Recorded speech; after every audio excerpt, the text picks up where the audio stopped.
kind of depends upon how it goes. I would have wished we had the younger people here, because. Who are you talking to? Oh, Excuse me. Yeah, thanks a lot. I wish we would have had the less experienced people here. Who are you talking to? Still, the question is, who are you talking to?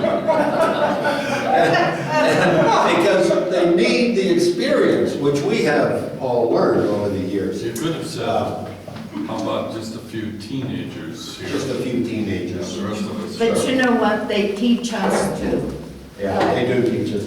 How are we doing on the small? I wish that when I was a young man, I would have had a mentor who had the ability to teach what I learned over the years the hard way, very hard way. Just give you a brief background. I grew up very poor, went to the wrong schools, went to North High School. Only 10% of the people went on to college there. And one day I walked into the college counselor and I said, "I'd like to go to college." And he started laughing. Knowing you, Exactly, knowing me, looking at my transcripts and everything.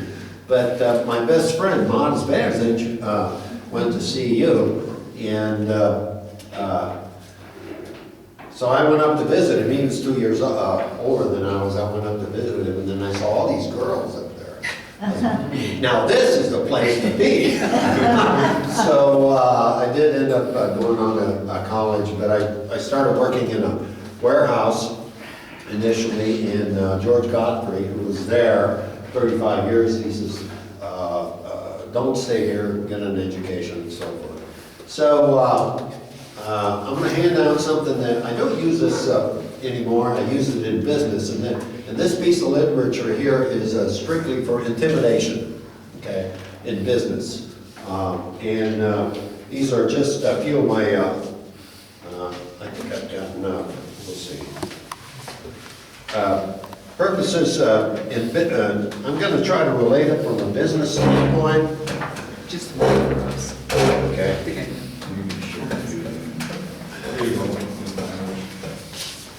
we can share one here. All right. And just to show what Smalltalk, all of this was accomplished by Smalltalk. In other words, what is Smalltalk? Smalltalk is something, the ability to communicate and network. And in life, it's not what you know. It's important to know, but it's not what you know, it's who you know. End of story. It's not fair, life is not fair, but it's who you know.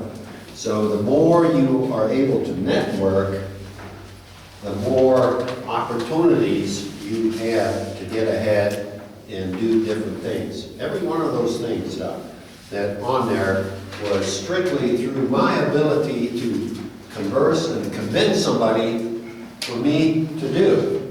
In fact, the last thing that I most enjoy today is coaching football. I love coaching football. Now, I never played big-time football, and yet I was a coach at a college, at Colorado School of Mines. I coach at Colorado School of Mines, Division I. Now I coach at high school varsity.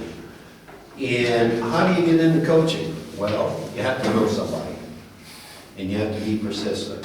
But you better know what you're doing, too.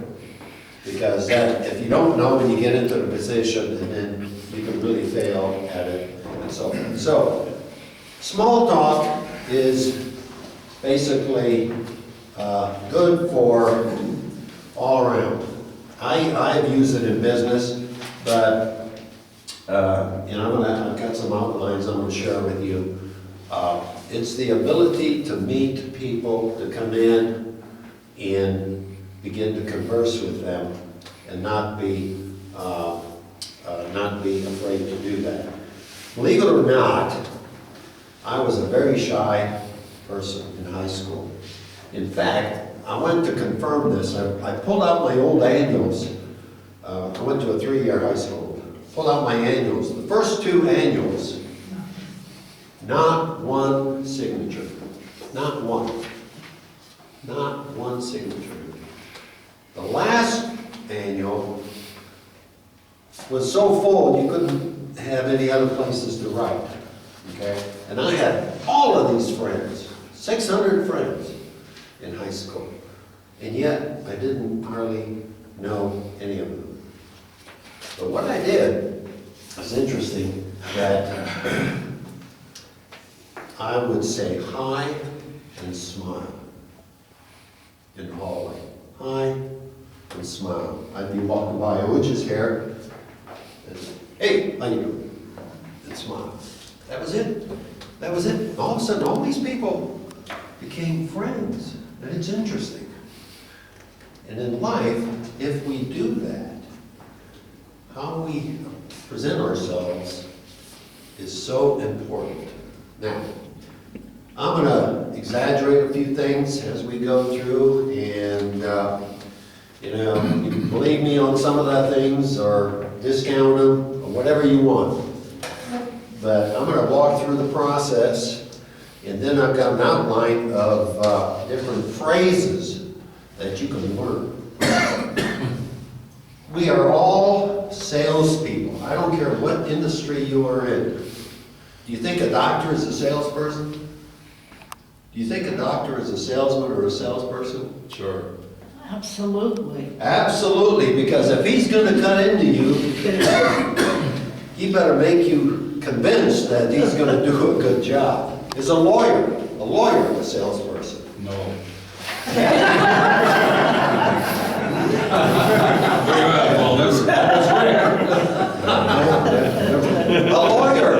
A lawyer is a salesperson to convince you. Do you need a will? Do you need a complex will? Do you need a trust? Do you need multiple trusts? It's all a matter of selling. So we all have to sell. Helena, our minister, has the most difficult sales job of all. How do you sell something that you can't feel, you can't see? How do you sell that? How do you sell it? It's an intangible. How do you sell the intangible? Most difficult thing. And yet Jesus Christ was probably one of the best.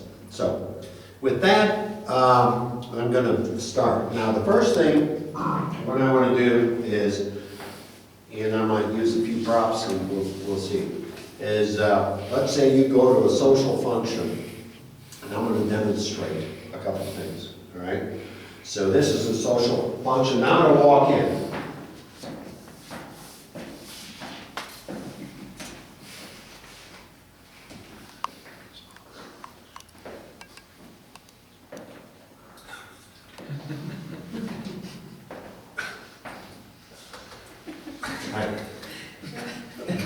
Go away.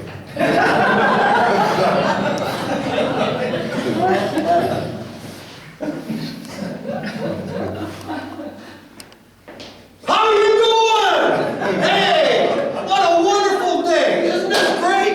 Fantastic. God, we got a few clouds outside. It's beautiful. Maybe snow this week. I love it. Little different, isn't it? Yeah. Go away.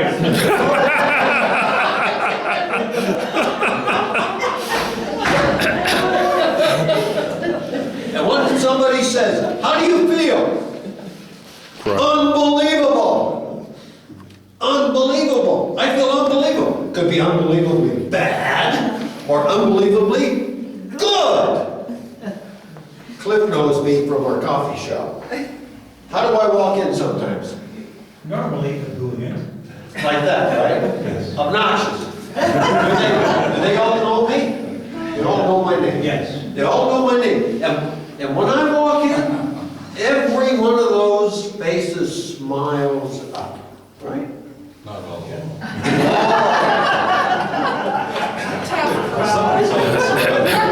Because what do? I come in, and I've got witnesses here. I come in and I say, how are you doing? How are you feeling? And I'm going to walk up to Mitch in there, and I say, you just made my day. And I do that. And like this morning, I'll order blonde, that's a blonde coffee. And it's a brunette that comes over, and I said, now, do blondes really have more fun? She says, I don't know. I said, tell them no. So chit chat, okay, chit chat. And they all enjoy it, okay? So that's the first thing. Now, you don't have to come in like that. I mean, you have to have a personality. But you can't be by the wall. You cannot be by the wall. You have to come in. Now, the second thing is, your appearance and what you look like. It takes 4 to 10 seconds for that person to make an opinion of you, and it will take 8 hours to change. It'll take 8 hours. Now, scientific study on that, I don't know. But over the years, I've seen people that have actually put that together. So, anyway, it does take 8 hours. Now, the second thing is, when you come in, stand up, would you? Please. When you come in, thank you, please. When you come in, and you're going to meet, would you? You come up? Good.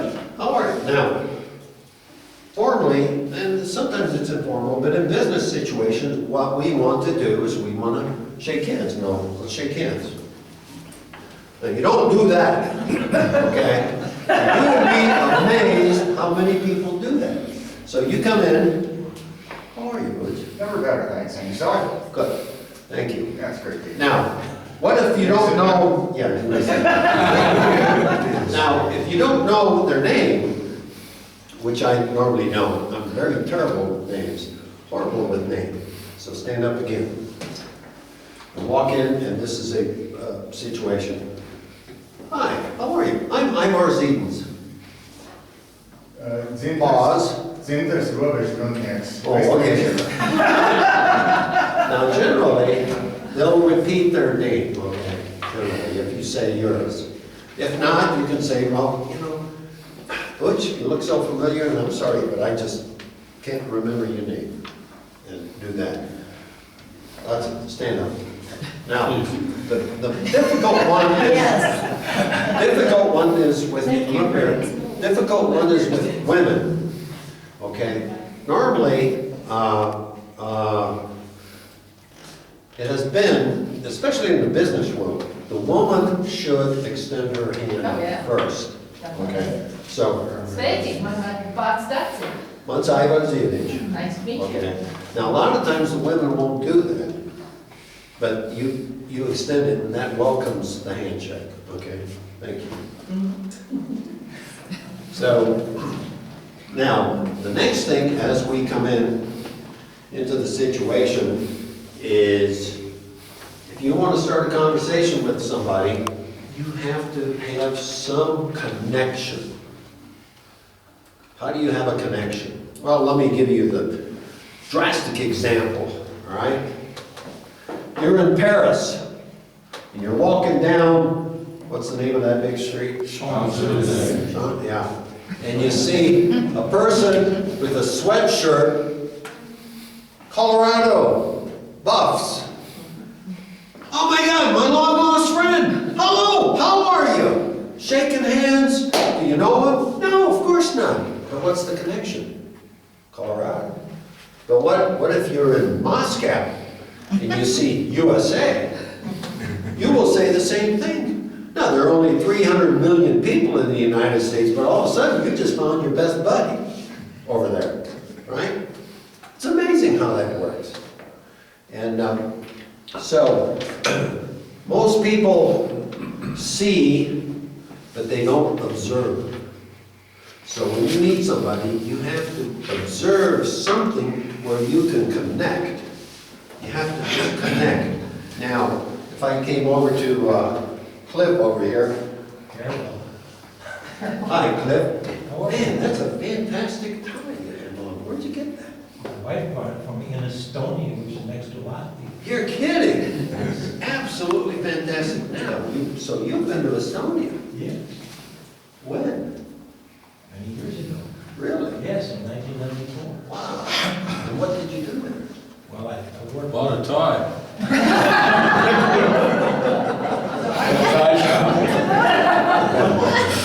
What did you do there? I was there in the military. The military, really? Were you invading? No. No, we were there just facilitating the transition of Estonia to society. Really? And were you then you were part of the military, is that correct? Yes. How long were you there? In that particular time, maybe 6 weeks. Really? Wow. And your wife, was she with you there? Yes, she did. She joined me from Finland. Really? Yes. We were in Tallinn. And that's where we bought the top. So you're American? Yes, I am American. Where do you live? In Denver, Colorado. Oh, you're kidding. Yes. I live in New York. Really? Man, we're friends. We're practically neighbors.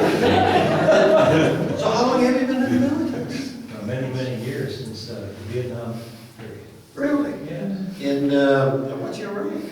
Well, in fact, I was a colonel at the time. Okay. Wow. Now, look at that. Here. What did I find out about Cliff? How many things can I talk about him? How many? Wife, Estonia, military, Colorado, Right. Thai. How do you get in there? Snuck in? Okay, you see how, and I hardly said anything. Let me give you a story. Many years ago, when I first started in business, one of my associates' wife was the largest collector of pre-Columbian art. And I don't know what pre-Columbian art is. I have no idea. Anyway, what it is, it's pre-Columbus. Okay, so she had this party, so I went there. And this professor, one of the big-time professors from around, is in pre-Columbian art. And Thank you, Aivars. So I meet him, so I start talking to him and talk to him, and talked to him for about 45 minutes or so. And when he left the party, he said, you know that Aivars, he's the most knowledgeable about pre-Columbian art of anybody I know. I had no idea. All I did was why, where, how, who, what, when, how, why. That's all I did. He did all the talking. He did all the talking. Now, the point being is that we don't listen, and we don't listen, so people are so frustrated that they need to talk. And trust me, I've been on airplanes and I can find out everything about that person in a 2-hour ride. More than I want to know. Because no one listens, and now that if you allow them with open-ended questions, to allow them to talk, and they will talk and talk and talk and talk. So it's key to be able to do that. Now, let's see, let me grab my.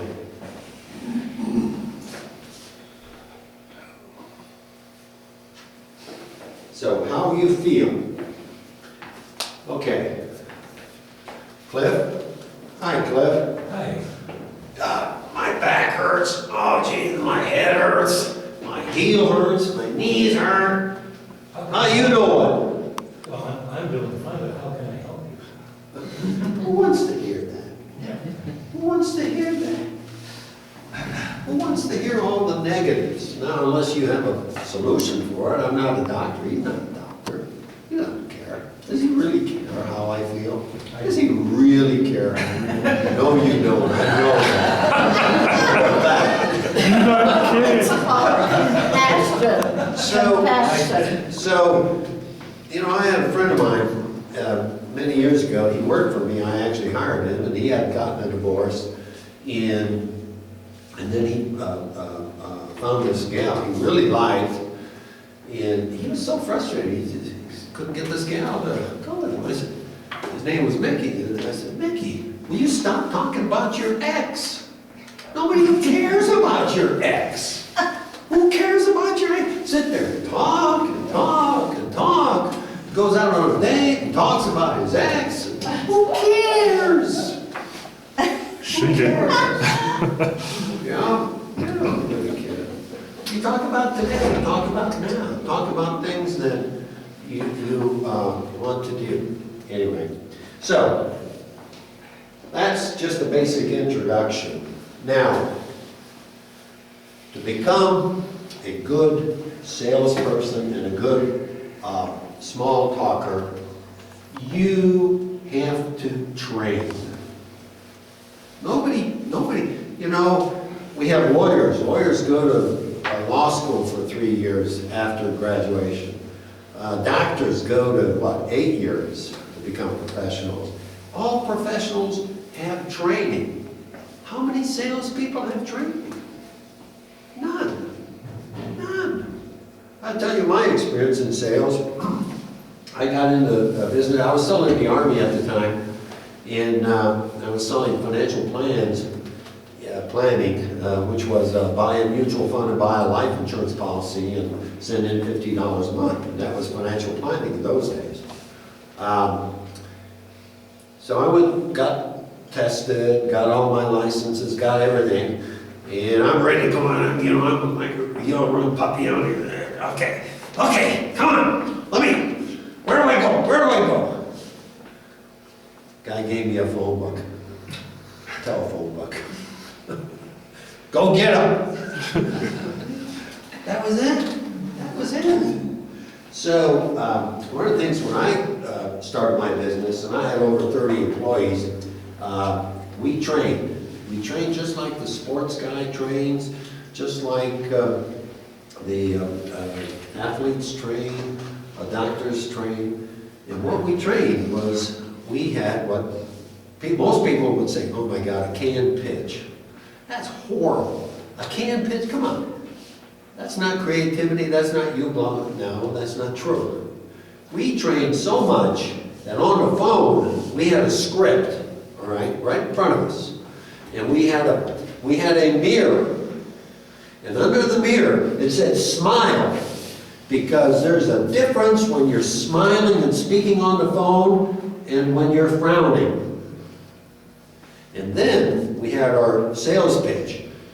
And guess what? We'd be doing the sales pitch and we'd have and then sometimes we'd have incorrect English. And this was all part of the script. And it wasn't something, you ever get these phone calls where the guy, you know, oh God, hang up. But sometimes you get where they can actually, phrases get you to speak. If they can get you to talk, then they won. So if you ever get a follow-on call like that, just say, no, thank you, I'm covered, and hang up. Because don't let them continue talking, because once you start talking to them, then you'll get hooked. So, what I have here,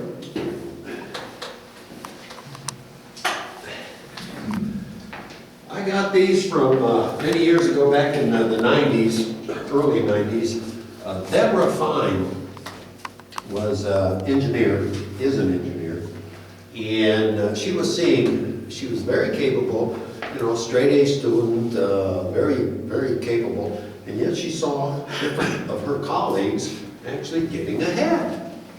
And she was just as capable as they were, just as capable, if not more. And yet they were getting the promotions. Why? Because they were speaking to different people and they were networking.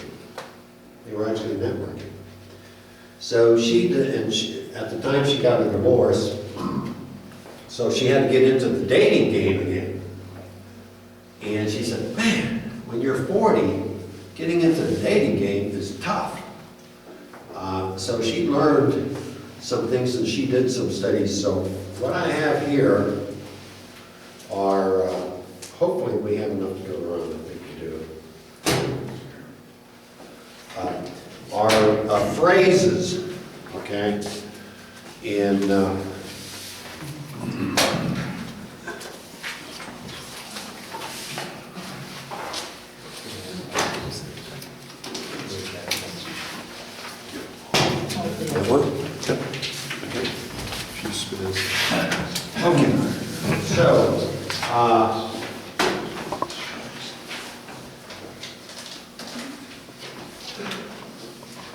questions so far?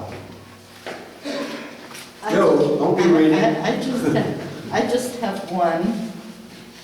My observation is, in this community, I'm so happy that this is happening, because Go ahead. Mr. Arnold rescued me one day. I'm a single lady and have been one for 39 years, and that changes the social paradigm. But what I noticed was the rest of the group very seldom reaches out to a stranger. This is not a criticism, it's an observation. And these Lithuanian people were sitting at the table. And again, I thought, oh, well, you know, everybody kind of knows me and maybe they don't want to talk to me. So I went and sat down right across from this gentleman. And the women were down at the other end. And I was thinking, oh boy, because like Latvians, they're patriarchal. Okay, and that changes the small talk for ladies. And the Lord answered my prayer, because Mr. Arnold here came over and sat down next to me. And I thought, hallelujah. You know what? So from a woman's perspective, I know you go in and you're there. Well, let me say what's really happening is that most people are not like me. Most people are more on the shy side, okay? And are afraid to go and talk to somebody because they might get rejected or whatever. It's kind of like years ago when I was in the 9th grade, you in the gym, when the dances were there, and you walk across the gym floor, and you ask a girl to dance, and then she says no, and then you have to walk back across the dance floor. Big time. Sorry. Big time. So, by the way, Deborah Fine, Sorry. Deborah Fine actually ended up becoming quite successful. She wrote 2 books, Smalltalk, and they have some other books too, and The Big Talk. This is New Business, and this is Smalltalk. And she's internationally gone around and speaking to corporations, IBM and so on and so forth, on Smalltalk. And here she was, a very shy, very, very, very shy divorced person, and went out and pushed herself into that. Now, the material I handed out is old, and it's from her before she got famous. And she and I, we had talked before, and I think Astrid, we went to one of her seminars many years ago, and she ended up creating this as a business. So I don't know if she still does. I haven't seen her in 15 years. So at the time she was doing well. Still does. She still does. Okay. Now, any questions up to this point? So let's go to Smalltalk. I think it's about the 3rd page over. Origins and history. Okay, you meet somebody. Here are just some basic questions. How did the 2 of you meet? What happened first? How did you get started? All these are open-ended questions. Okay? Interviewing. Now, interviewing, you have to be very careful. You don't want to be like the FBI agent. You know, Oji, where were you? What were you doing? Oh, boom, boom, boom, boom. You got to let Ojas speak. Okay? And what you want to do is you really want to be silent. The most difficult thing in life is to be silent and shut up. I had an experience once. And, because that's what they teach you, when you really start to learn and you read all the sales books and you really get to become a professional, is you make your point, and that's it. And then you just shut up. Because most people can't stand silence. So eventually, she's going to say something. The longest period I went was 2 minutes. 2 minutes is an eternity. I think anybody wrestle in school or anything like that? You did. What's 15 seconds? How long is 15 seconds to pin somebody? An eternity, isn't it? An eternity. 2 minutes. And I thought, I'm going to be dead here. And I'm not going to say a word until that guy says. So he started laughing. He says, before I became CEO of Weyerhaeuser, he said, I was a salesman. And I wanted to see how long you would shut up. So actually I got the sale and everything, but I had all my tricks, you know, what'd you think of that contract? Look at that, picked up the phone, see that? Isn't that clever? And then he gave it back to me. This guy was playing me. It was fantastic. I enjoyed it. Really enjoyed it. Okay, so this gives you some ideas on what kind of questions you can ask and then the interviewing procedure. Now, in a business situation, if you come into, say you go to the Chamber of Commerce or you go to a meeting, what is it that you have to do? What's your job? Helen, what's your job when you go to a meeting? To look nice and smile. To look nice and smile. Very good. That's the verb. That's number one. Number two. Meet people. Meet people. So what do? Count how many people? Okay, so we have, what do we have, 15 people here. If I spend 3 minutes with each person, how many minutes is that? 45 minutes, all right? So now, that's how you determine how you have to go meet people. Now, once you're talking with, that's it, you and I are talking. Now, if I want to leave, is that going to be rude? If you're chatting to me and we're really into a conversation. So how do we cut off the conversation? That's it, you know, I really want to, I'm meant to meet Cliff over there, and I see him over there, and I'll talk to you later. Okay? Or you can say, that's it, you know, I'm brand new here, and I really want to meet several other people. Do you mind? Sure, let me introduce you. There you go. Perfect. See that? She's a business. No, I was gonna say, I was a salesperson. Yeah. I knew that. I knew that. I knew you were a salesperson. That's why I'm picking on you. Because that was the correct answer. Let me introduce you, because my next question was going to be, do you know some people out around here that I should meet?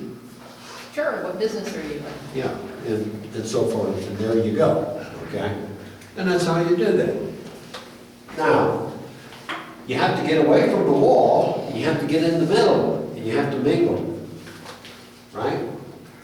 You have to mingle. So you have 3 minutes with each person, and you have to kind of go. Okay?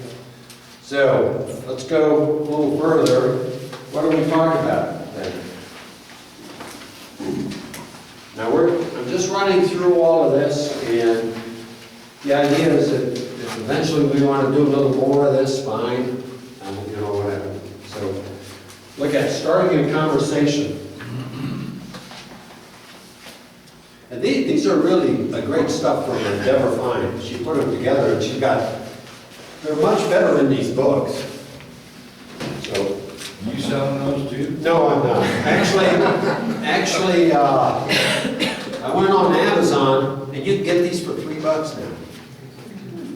So, you know, because they were printed a long time ago. And, but the way they get you, $3 for the book and $4 to ship it. But, and then also I looked, I saw, holy cow, there are all kinds of books out there on Smalltalk now. There are a lot of books on Smalltalk. So everybody's kind of picked that up. Because basically it's just pure salesmanship. All right.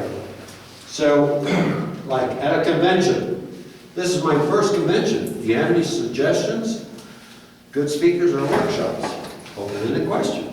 Right? All of a sudden, if somebody's been there. Charity event. This is quite a turnout. What got you into this organization? Look at it. All you're doing is trying to open up the conversation. Okay? Okay, let's go a little further.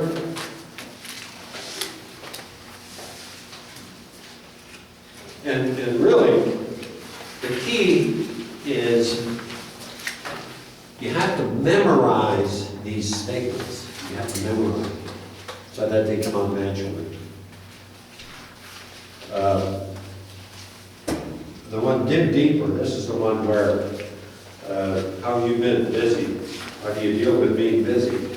Now, that starts, creating the FBI thing, and maybe you don't want to get that.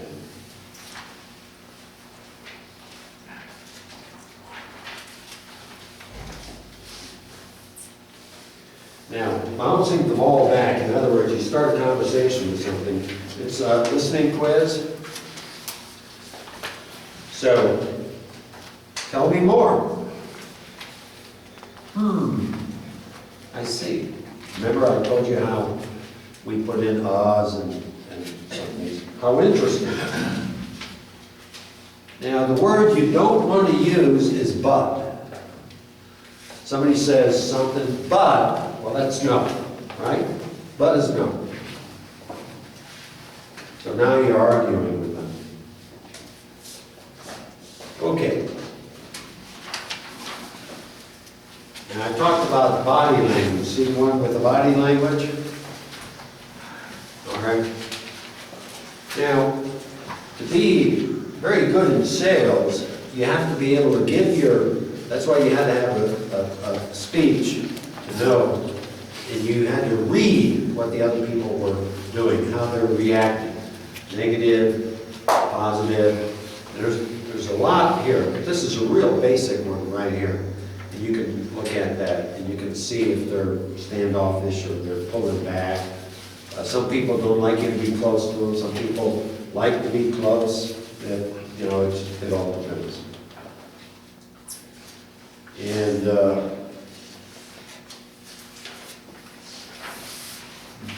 keep the ball rolling. And then I think if you go to the end, second to the end, these are great examples. Starting a conversation. State an opinion or fact and then ask the question.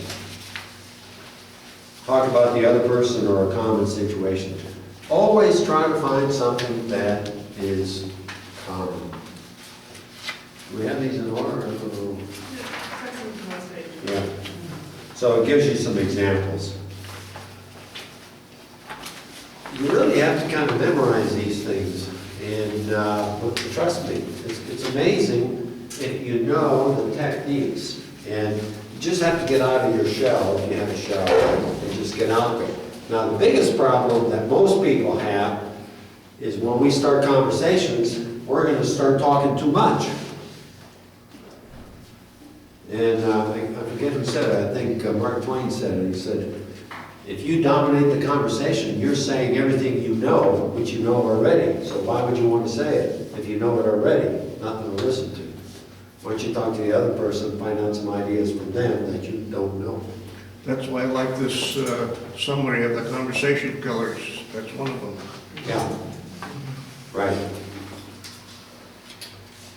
And I think she also has some of the, conversation killers are definite. And then 4 ways, the 50 ways to improve your conversation. You see that first one? Be first to say hello. Introduce yourself to others. And after that, it's pretty easy, actually. And people want to talk. People really do. They want to talk. So, we can have a discussion on this. I think, it's a matter of going through the material, memorizing it. And I'll tell you, it works. It really works. So that's all I have.